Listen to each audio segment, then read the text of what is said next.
Hi, it's Lana from The Wandering Brush.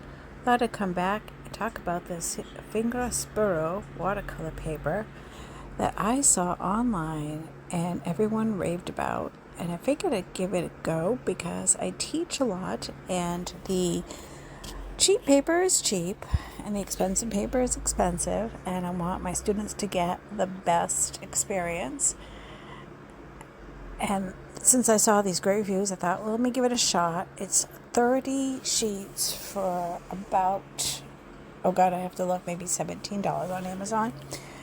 And I gotta tell you, I was instantly impressed. So I'm just gonna sketch in a quick country scene. I've been painting them in my classes, I've been seeing them in my mind, and I've painted a few here and there over the past few weeks. And I don't know, I just figured it would be a good way to prep for classes and also try the paper out and see if they would be able to get pretty good results. So I didn't tape it down completely. I kept it on the pad and I really wanted to try some different applications. And I'm setting in a little bit of glow with some raw sienna. Then I'm going to come in with a little bit of cobalt blue and dash in some Payne's gray to set the sky.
The wet application worked out really good. I was able to lift off and dab out and scrub just a little bit, add more water. It did not buckle even though it wasn't taped down, so the quality seems pretty durable. I didn't do a lot of scrubbing in, but other reviewers say that you can get at it with a magic eraser, which is great because I'm going to be doing some holiday scenes and I do like to do the lifting off of some trees.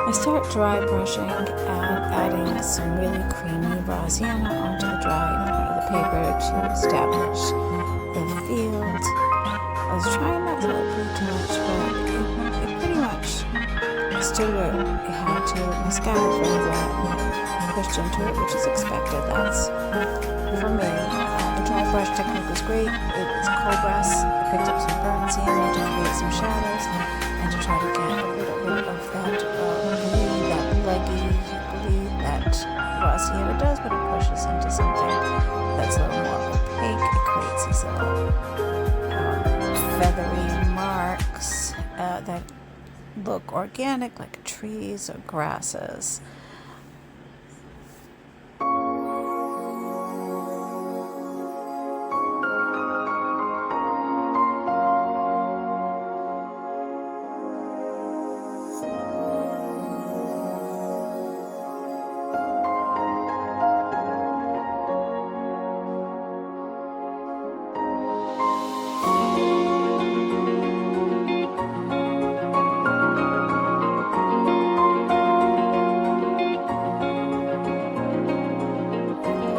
I mixed some thick green gold in with the raw sienna, added a little bit of burnt sienna as well as the cobalt blue from the sky to create a very golden green. Start building up more shadows and some of the far away bushes.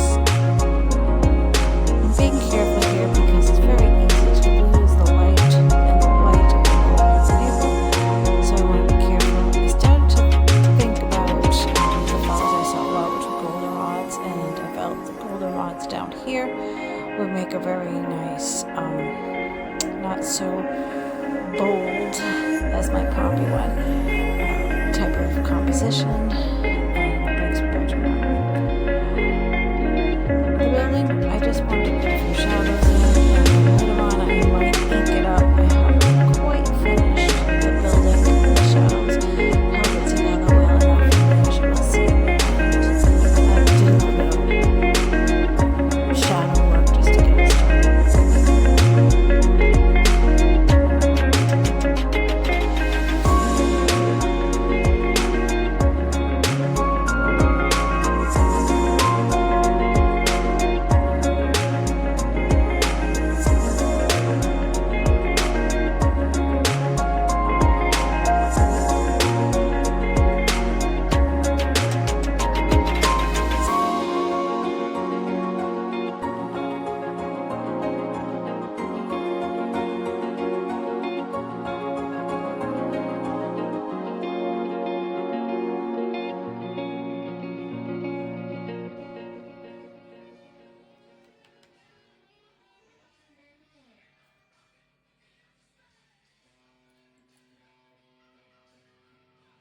Salt over onto the green areas to help create a little bit of white speckles and flowers in the distance.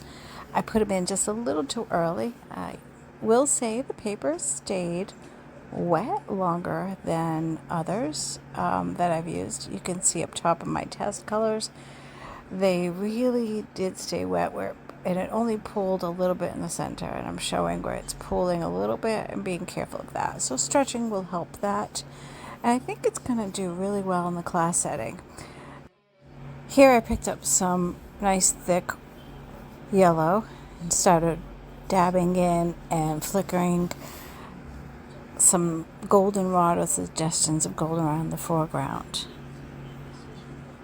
I also put in some lower bushy types of grasses, and I will come in later and scrape back some lights.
I noticed a little later that I had gotten some of the yellow into the sky and some gold when I flickered earlier.